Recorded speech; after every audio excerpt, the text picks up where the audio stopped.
Well, welcome everyone. My wonderful partner, Rosalie, is on vacation today, so you won't see her beautiful face. And you have all of our faces. So welcome. Not Church has been around for 11 years.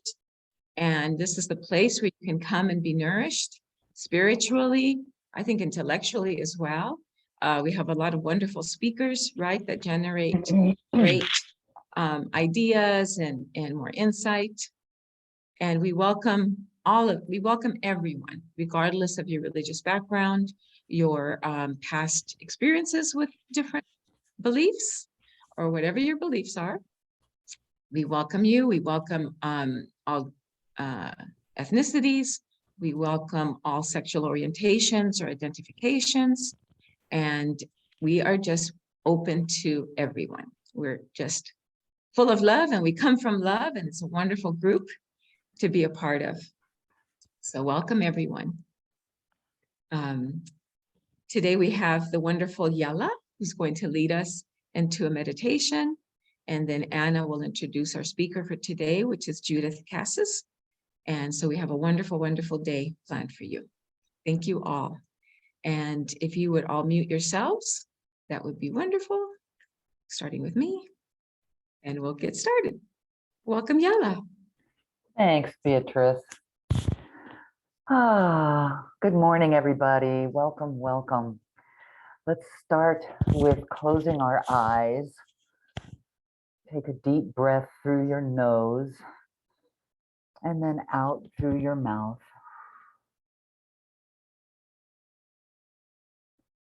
And take a moment now to just check out your internal environment. Bring your attention to your body and notice your comfort level. Shift your body if you need to in order to become as comfortable as possible. Notice your relaxation level. Drop your shoulders. Make any adjustments you need to become as relaxed as possible. Another deep breath in and then out. Now imagine yourself looking down at a paper in front of you where you've done some journaling. Without actually reading the words or trying to make any meaning or sense out of them, watch as the words float off the paper and grow into a tree. Use your imagination to determine the kind of tree and the size of the tree. Feel the oxygen that it's offering. Recognize that this tree is representing the experience that was written on the page. Then notice there's another tree that's standing close by, and it represents another experience that you had written down. It's not necessary that the specific experience is a clear memory. Just notice how the tree represents an experience, and then notice how it's different from the first tree. Now watch as another tree appears. This one not necessarily coming from the page, but arising in your imagination. Is it also different? Check out the shape of the leaves, the different shades of color, the texture of the bark, the complexity of the limbs.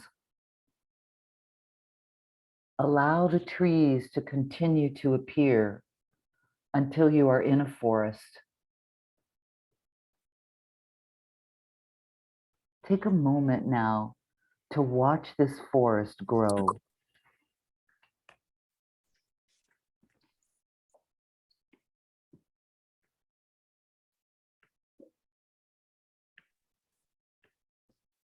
Hello? We're in the middle of a meditation. Oh, sorry.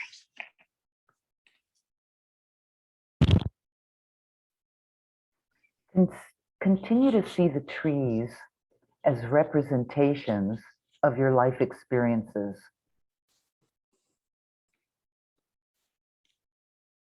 Notice how some of the trees really stand out. Some are quite small. Some even disappear into the background. Notice how all the trees are unique in their colors, shapes, and sizes. And now slowly begin to walk through this forest of your life experiences. Let yourself feel detached from the emotions that each experience carries. Just continue to walk slowly through the trees that are vibrating the experiences of your life without landing on any of them, without dwelling in any of them. As you walk, release any sense of personal attachment to any specific tree, but allow all of them to stand in harmony as you fully appreciate the entire forest. It has no negative or positive charge. It's just a gathering of experiences that come together and create a story, the story of your life.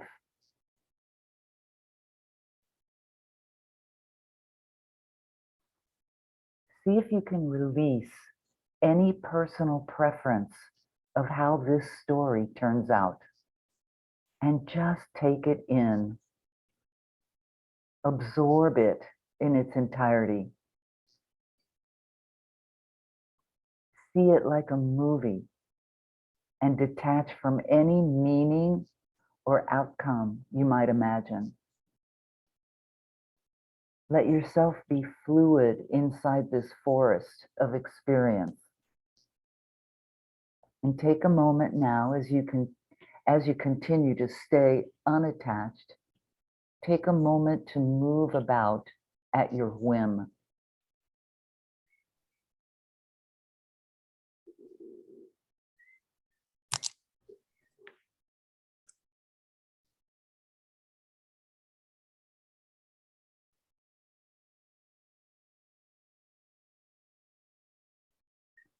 Regardless of how you feel about this forest, notice that the light is changing.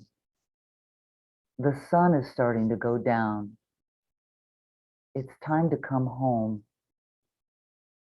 Let your walking become more intentional as you see a clearing up ahead. Watch the clearing get closer and larger as you keep walking. Turning back, take one last look at the forest and see its beauty. Notice how the individual trees have all blended into one large, beautiful picture. And then with complete acceptance, allow the forest to disappear behind you. And now with a deep breath, feel the freshness of this clearing. Look up at the sky. Is it blue? Is it cloudy? Is it full of the colors of dusk? And now with another deep breath, recognize that you're home. It may be the house in which you live, or it could be completely different, but you know it as home. You find your favorite place to sit and look around, feeling the familiar warmth of home. Next to you is a small table with a drawer. You open the drawer and take out a pen and paper and begin to journal. A final deep breath in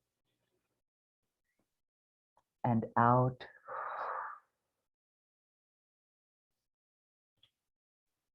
And when you're ready, you can open your eyes.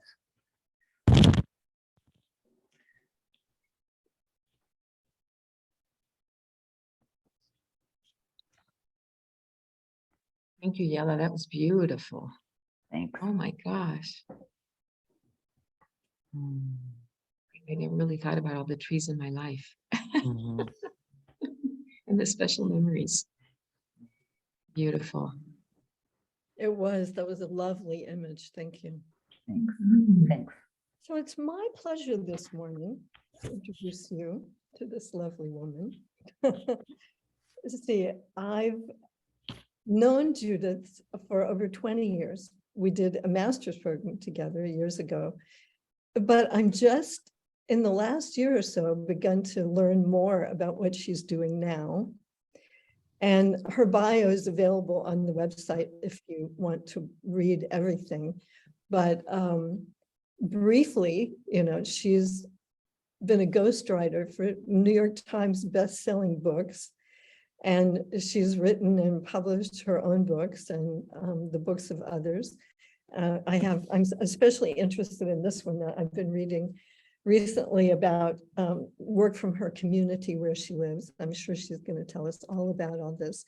So may I introduce you to Judith Cassis. Thank you so much, Anna. And thank you everyone for welcoming me today. I've been looking so forward to being with you today. Yella, your meditation was wonderful, and it's perfect because it goes in sync with some of what I'll talk about. So pardon me if I repeat some of the things that Yella said. I'll try to go outside of it, but I think that it was absolutely wonderful in order to prepare us for today's conversation. And Anna, if you can let me know when we get to about 15 minutes, just because I won't be watching the clock and I don't want to set an alarm. But if you could kind of let me know. But we have some flexibility too. But Okay. I'll let you know at 15 minutes, but know that you can take more time if you like. Okay. Thank you so much. Okay. So who is familiar with journaling other than Giselle? I know Giselle, you mentioned it. Journaling is really powerful, and journaling really works in sync with writing memoir.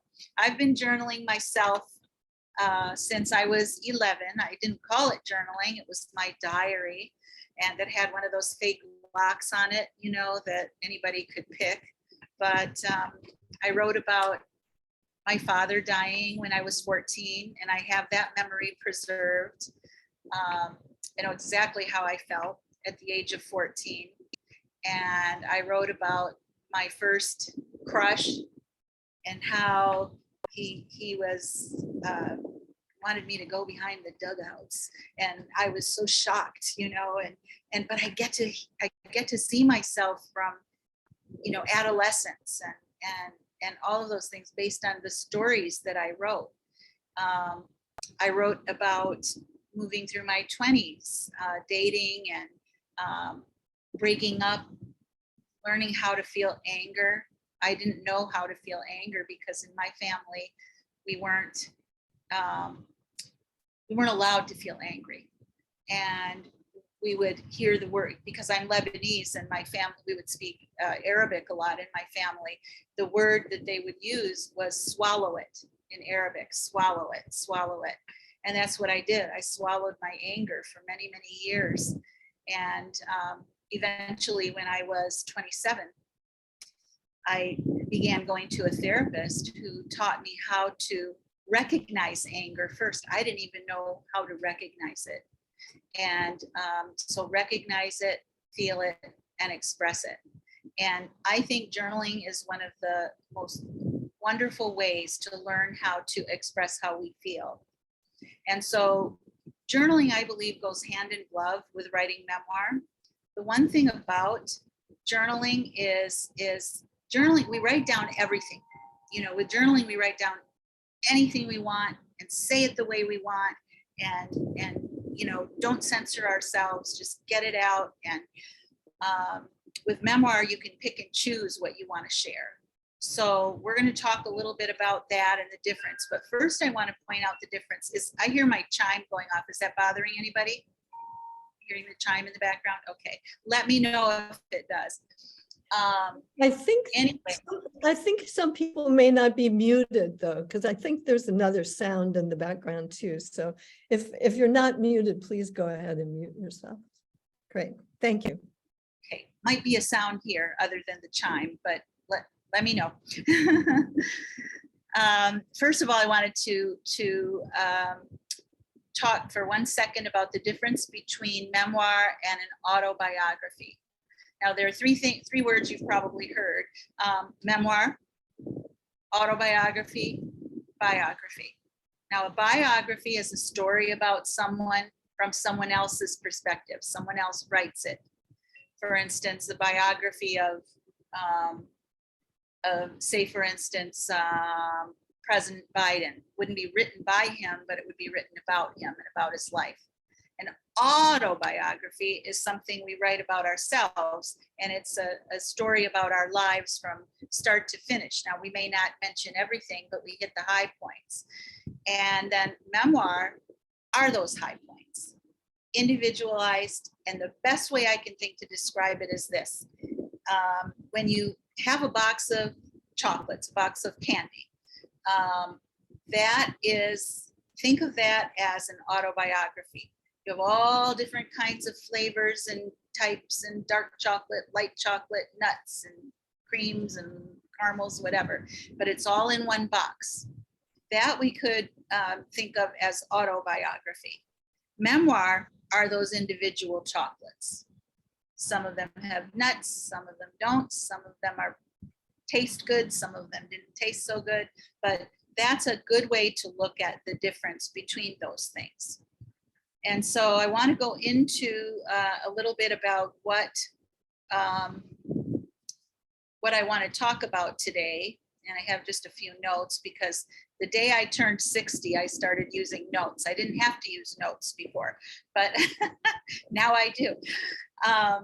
So anyway, memoir itself, so those individual chocolates provide insight into life events. So think of each of those chocolates as a life event. It's from our perspective, the person who is writing the memoir, or memoir, actually, if you want to pronounce it correctly. Each of those is a life event that we're writing about, and it gives the individual perspective, our individual perspective on that situation. It benefits, when we write our memoirs, it benefits others by allowing them to understand what we felt during that experience, how we experienced it. And, you know, of course, it also does that for us. We can look back. Our memoirs are as valuable for us as they are for the people who read them. And I believe that memoir is the way of leaving a legacy. And if you think about, if you saw the movie, The Notebook, with, what's his name? I can't remember now their names, but the movie, The Notebook, a woman who had dementia, and her husband would read to her from her journal or diary and read the stories of her life to her. You really got to know that person. And eventually, I don't want to give away the movie. If you haven't seen it, I would recommend seeing it. It's wonderful. But eventually she was able to attach to herself by the writings that she had left, that she had written for herself. Other people can see that. If you look back on Maya Angelou wrote a memoir that is very popular. Or if you think about, you know, finding your grandmother's diary, maybe your grandmother only lived until maybe you were only, you know, a young child or a teenager when certain people leave your life. But if they leave their memoirs, you get to have a relationship with them based on hearing their perspectives in life from their points of view.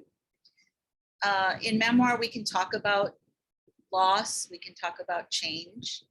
I'm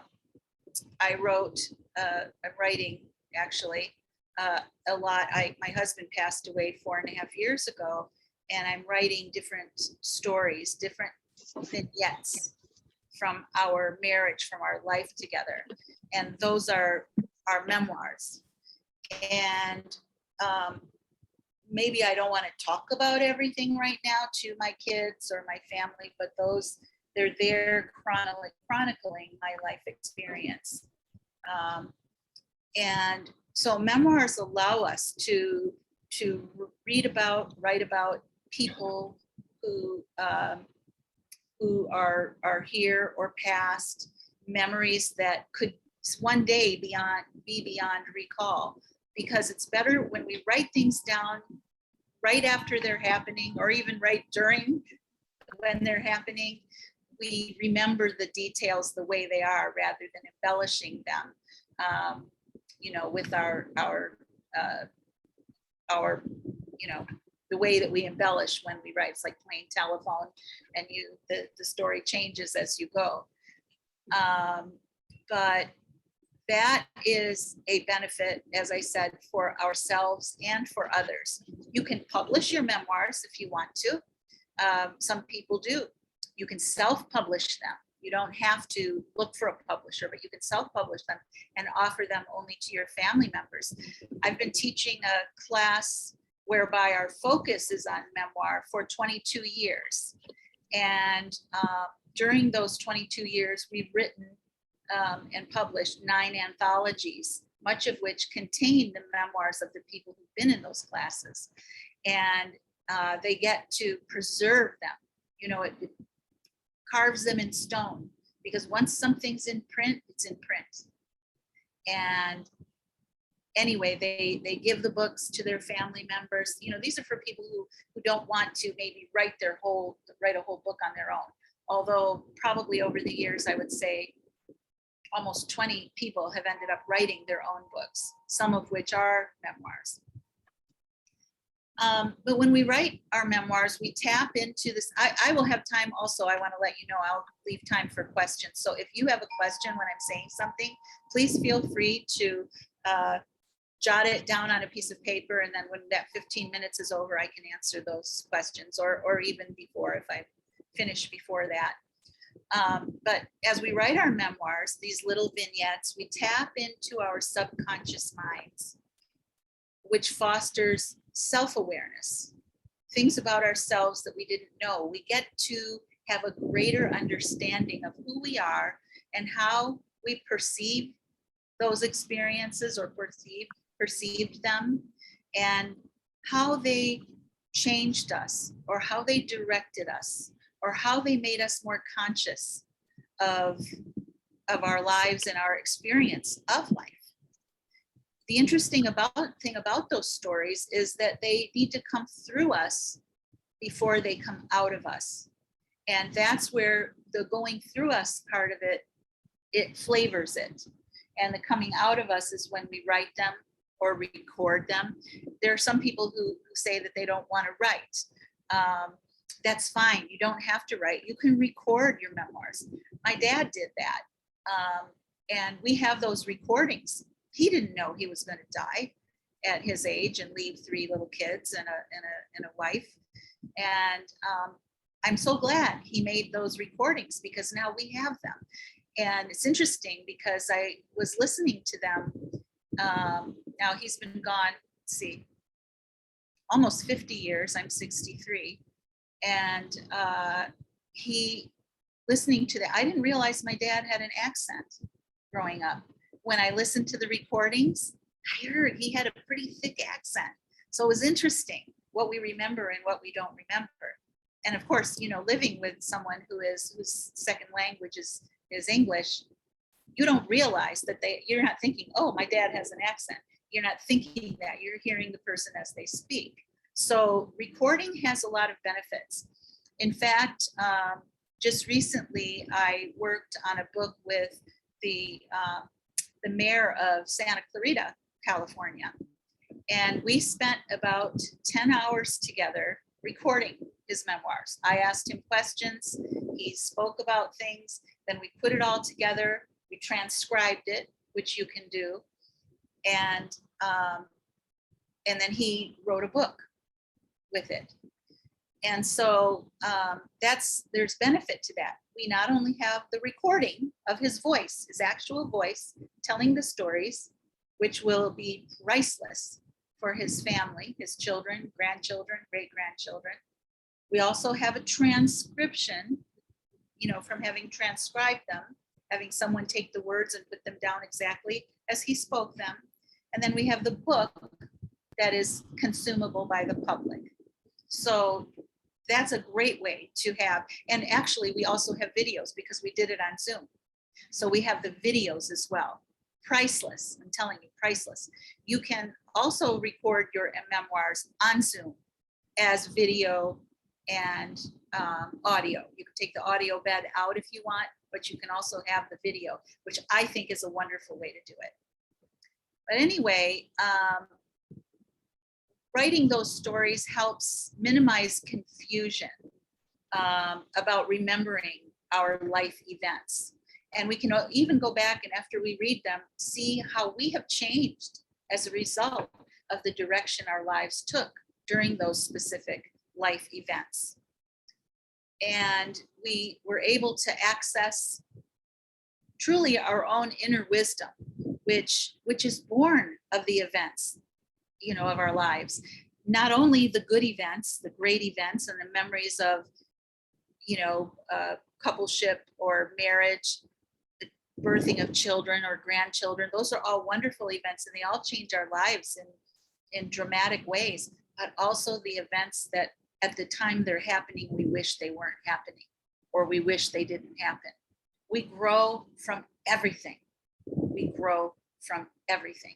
And by writing it down, we have the opportunity to go back and measure our own growth through those memoirs and also allow other people to see, how we became who we are or who we were if it comes at a time that we're gone. We can and we do heal our lives through writing. And journaling is a big part of it. And I want to talk about that since we did mention it. We do heal our lives as long as we're open to healing. Sometimes, as you probably know, when something comes around and it comes around for our healing, sometimes we acknowledge it and heal from it. Other times we're not willing or ready to face that whatever that might be. Well, it comes around again, doesn't it? Comes up bigger and louder. And our memoirs give us the opportunity to track all of that. Because writing is cathartic. It will help us to release our emotions. Writing is a conversation we have with ourselves and we listen. Now, let me ask this. How many people went to USM? Did anybody else besides Anna and I? Okay, great. Well, do you remember the self-counseling that we did where you speak with your higher self?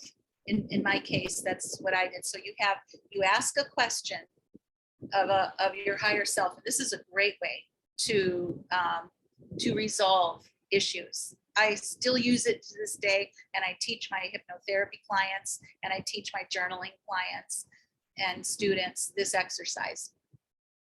So you have an issue, you ask the issue or describe the issue, then you wait for the answer to come from your higher self.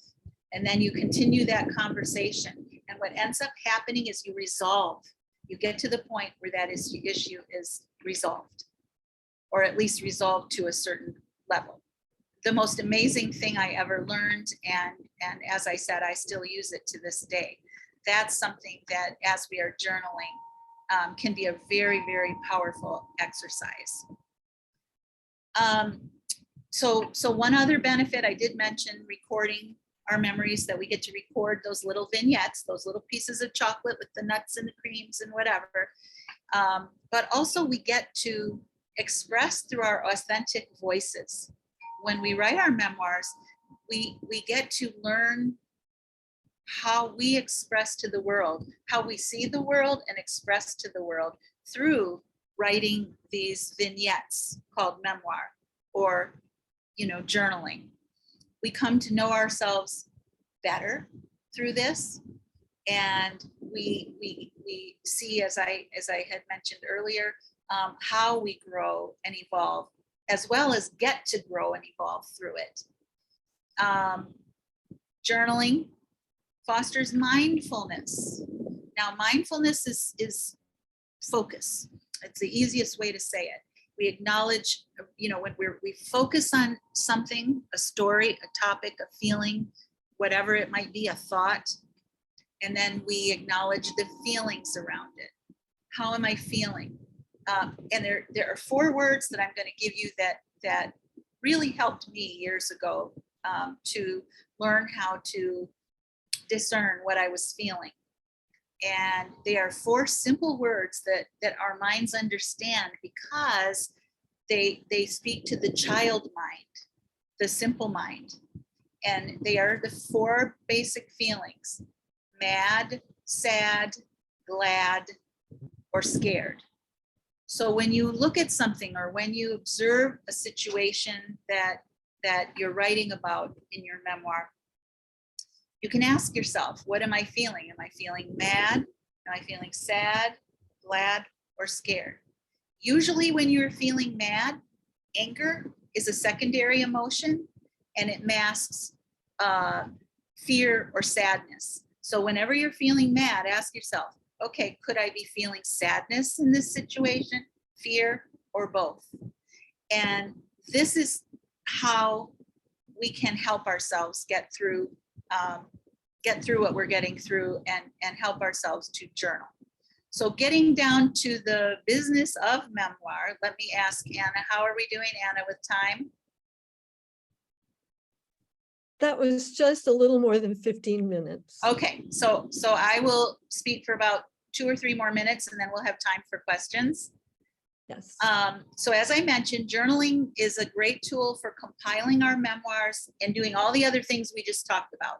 I'll save time and I'll cut to the chase, and I won't mention them. But number 1, memories are our legacy. Some people are wealthy and they have assets and they have a lot of things that their descendants can inherit.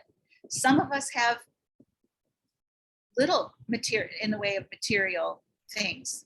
But we have our memoirs, we have our stories, and at the very least, and interestingly, it's the very most, we can offer our memoirs to our families, our descendants, people we care about, and also the general public. You can publish your memoirs for the general public. Write for you, that's the number 1 rule.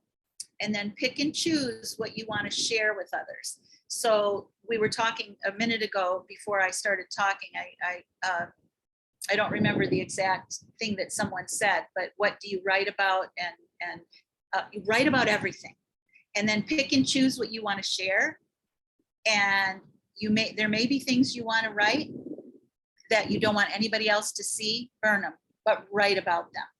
And then burn them, have a little burn ceremony. It's powerful, but you've written it, you've gotten it up and out. And that's so healing. I have my journals from my 20s, and I'm hoping that I can find them in my garage one day, because I want to find them before my kids see them. But only because, actually now I don't really care anymore. There was a time where I thought, I don't want anybody to see those. But you know what? They depict the person that I am and the path that I took to get to where I am today. So I guess it really is okay. But write about everything. Decide what you want to keep. Decide what you want to share. Because you know what? Really, your memories matter. The number 1 thing that people say to me, I've been teaching for, as I said, for 22 years. I've been teaching writing, and I've been teaching people how to write and self-publish their books, and the anthologies that Anna showed you one of a few minutes ago. And the number 1 thing people will say to me is, who cares about what I have to say? Oh my goodness. Think about it. People sit in the corner and gossip about each other. They love stories. They love hearing things. They want to hear what you have to say. Your story has value and your memories matter. And they at least matter to you and your, the ripple effect in your immediate family and on out to those who care about you, if not the whole world. So preserving your memories is not just a gift for yourself, which it is first and foremost, but a gift to others. In fact, it's priceless. Your memoirs are priceless to your loved ones and really for people for generations to come. So that is probably what I can say in the amount of time that we have. Does anybody have questions or anything? Yes, please. Okay, let me see if Feel I free can. to unmute yourselves, everyone. Because you mentioned you were a hypnotherapist as well. I'm just curious as if you use that in conjunction with memory and writing. Yeah, actually, I have used hypnosis with a lot of my clients who have memories that they can't access consciously, and we find them. And the best memory I have of that is a woman who was getting a divorce from her husband who threatened to take all of the jewelry he ever gave her away. And so she hid it, and she hid it so well she couldn't remember where she hid it. So we used hypnosis, and in 2 sessions we found she hid it in a cereal box in the pantry. So anyway, The connection to writing, though. Yes. Yeah. yes. As a matter of fact, I usually lead a meditation, not usually, often lead a meditation before, similar to what Yella was doing before, journaling classes. But I also teach people how to use self-hypnosis, which you can do. You don't necessarily need someone to facilitate that. And do you find that that's like a reliable memory that you bring up from that time, or is it colored, like you said, with the other memories from the distance? Yeah, well, you know what? I would say it's extremely reliable because it's coming from your subconscious. Mhm. But interestingly, I don't know if anybody remembers the McMartin preschool kids Yes, where there right. was something happening. Yeah. They determined, and who knows what the truth is, but there were people who determined that those memories were implanted, that they weren't real memories, but those thoughts were implanted, which you can do. You can implant scenarios. They are not memories, but you can implant scenarios. You can trust yourself because you can trust to see how you feel. What does your inner guidance tell you about a memory that you have? If you have a memory, write about it, or a perceived memory, write about it. And your gut will tell you whether that is real or embellished. Great, thank you. You're welcome. Yes, Carmen. Can you expand a little bit, or tell us a little bit more so about the asking yourself a question and then writing or journaling? I guess I'm not sure. How would you get an answer, or at least a direction to where to go when you have any issue? Well, I'll tell you thank you for asking that question, because what I want to say is the answer to every question you have is inside of you. Might not be math or chemistry, but the answers to questions you have about yourself and about life and about your perception of what's going on, all of those things, or what direction you want to go, all of those things are inside of you. By doing that exercise, you're going to be working with your higher self in whatever you choose to call that higher self. Some people will say it's God. Some people will say it's their angels or their spirit guides, whatever. I call it higher self because that's what I believe all of that is our higher self, represented by our higher self. So yes, you will get the answer eventually that you are looking for. And what will happen is through that conversation, more questions will arise, and you will deepen and deepen and deepen the exploration through that. Does that answer your question? Yes. Good. Anybody else have a question? So I know this was a short period of time. I do teach courses on your legacy, preserving your legacy, and on, of course, the chimes, and also the writing memoir and journaling. And I have a mountain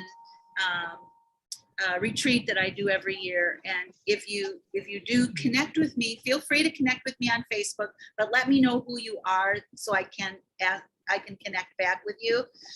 The other thing is, if you email me, what I'll send you is a 10-page sort of journaling workbook that will help you to explore thoughts and feelings and whatnot. I'm happy to send that to you. And so if you email me, here is my email address. The easiest one, Judith@judithcassis.com. And that's spelled JUDITHCASSIS. All S's as in Sam. So Judith@judithcassis.com. And in the subject line, if you can put the word workbook, that way I'll recognize it. If you don't, I will send it today. If you don't hear from me, ask me again, because sometimes email is wonky, you know how that can be. But if you say to me, don't add me to your mailing list, I won't add you, but otherwise I can add you and then let you know. I don't email a ton. I just will let you know if I'm doing a workshop or something. Okay. And I do a lot of freebies. Hey, thank you. Yes, Mary Beth. Mary Beth, you're muted. Yes, I recently heard about a subscription. Do you know about this organization, Storyworth? Storyworth, I don't know, but there's another thing that you can use that's called StoryCorps. So it's StoryCorps. Look that up. You can use it on your phone. You can record your stories, and it'll even save them to the Library of Congress. Yeah, I mean, what I learned about was this place called, or this subscription service called Storyworth. And I think I saw it on Facebook from a friend who had done it. And they send you a prompt, a writing prompt every week, or you can create your own prompt. So once a week, you write a story about some feature of your life or some experience of your life. And then they maintain it on their wherever, somewhere, but it's not public to anybody. They save it for you. And at the end of your year, they send you a book with all of your stories printed. So it's really a nice service. Yeah, that is a nice service. You can, I mean, that sounds like a great service, but you can also do that on your own. Yes. Without paying for the prescription. I don't want a subscription, and I'm not trying to prevent anybody from making money, but yeah. Yeah, if you save your stories and, save them, and if you, there are lots of prompts out there, and if you take the journaling or memoir courses with me, I have a thing where I send people actually a daily prompt. You can either do them or not, but it keeps you in sync with yourself and keeps you in the habit of writing. But yeah, I'll look at the Storyworth, you said it's called? Storyworth.com. Yeah, I'll look at it. That sounds like a great idea for people. But I also am interested in yours, so we can write to you, and we can work with you in receiving prompts too. Oh, absolutely. I'll keep you on the list. And then when I do a workshop, you can find out about it. I've been teaching this class for 22 years on Wednesdays, every single Wednesday, and there's no charge for it, but I just gave them the message that I'm on my way out. So I'm sorry about that one, but there are a lot of other things. Thank you very much. You're very welcome. Presentation. You're very welcome. Anything else? I just wanted to share, I really enjoyed your presentation because I've journaled, but I didn't feel like I really knew enough about it. And so you've been very helpful with this information. And I remember after my divorce from my first husband, journaling, and I was just so angry and getting it all out, and then I began to see patterns, his patterns, and I thought, oh yeah, here we go again, which was very helpful for me. But I after probably a couple of years when I was healed from that, I didn't want to keep it because I didn't want to just, I don't know, I felt like I didn't want to hang on to that. And I also always had the sense of protecting my kids, respecting their relationship with their father. And so I didn't necessarily want them to read that because it was a lot of, venting. Yeah. Although, with time, of course, they know his shortcomings and whatever themselves. But I think for me, I was very protective. Yeah, if you ever decide you want to write something and publish it for the public, you can always write under a pen name. And the biggest challenge of that is not telling anybody that you are that person. But yeah, it's important to write those things. And I do understand what you're saying. A lot of people, when they are writing memoir or want to write stories, I have a lot of police officers who take my courses, and people who've gone through traumatic situations, things like that. They don't want their families to know, myself included. I waited until my mom, my former mother-in-law, my ex-husband, not the one that I lost just now, I was married to him for 28 years, but people like that were passed before I told my stories and have them ready. I'll be publishing that book in the next couple of months. But I know it's hard because we don't want to hurt anyone.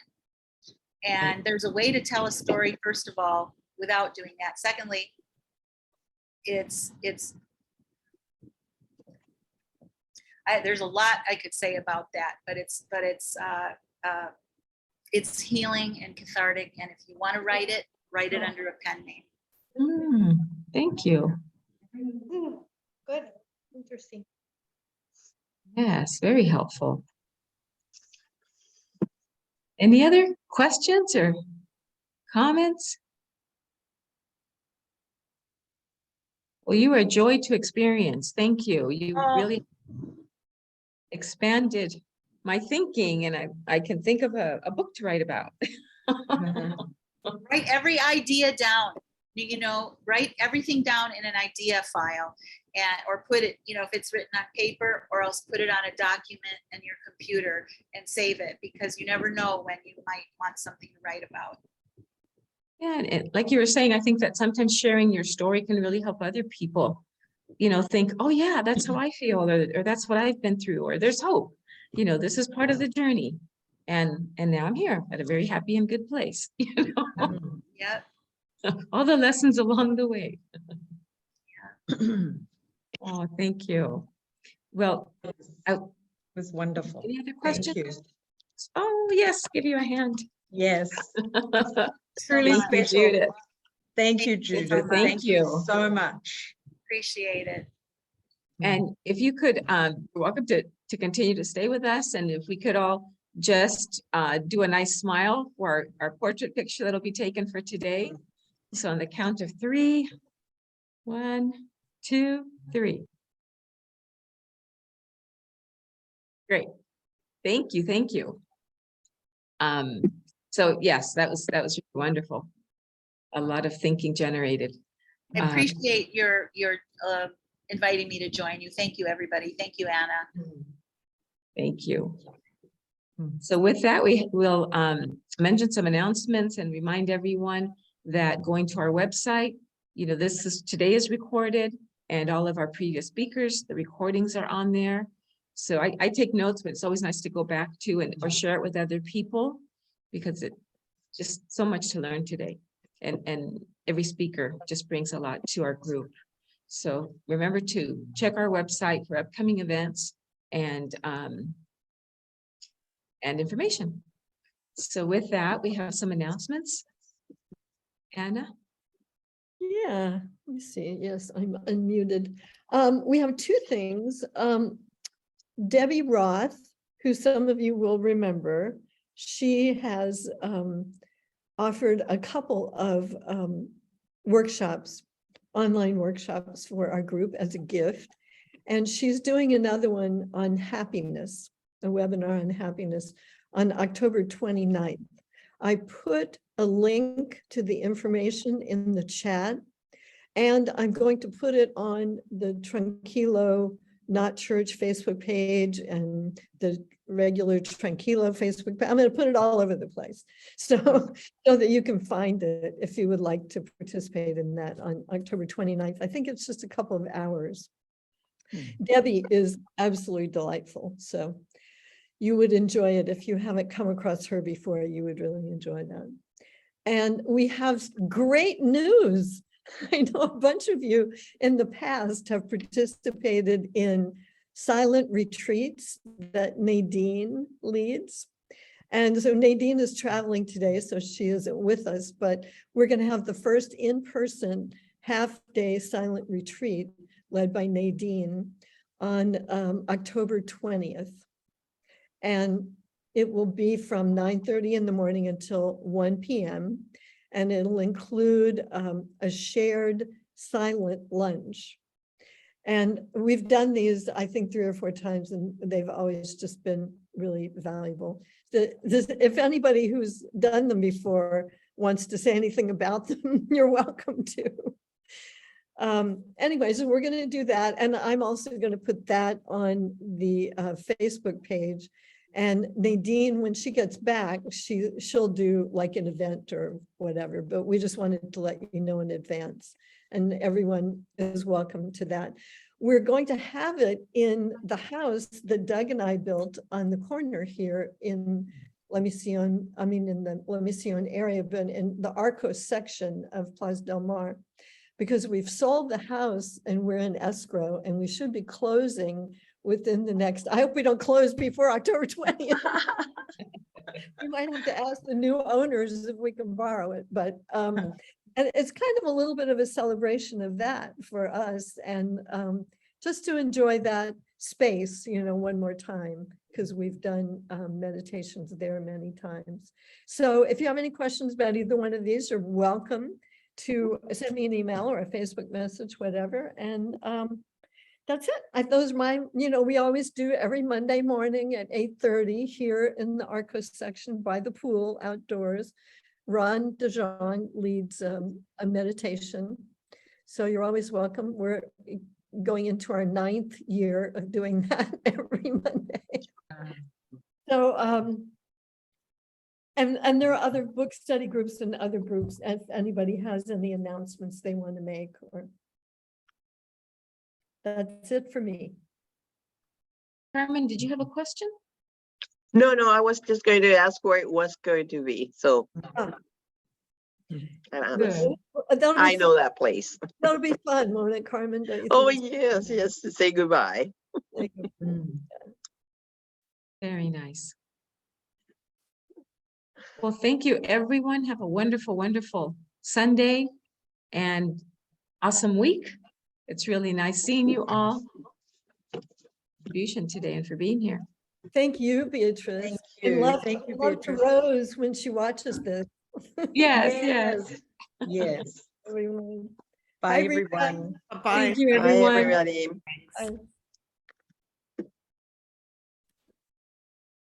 Bye.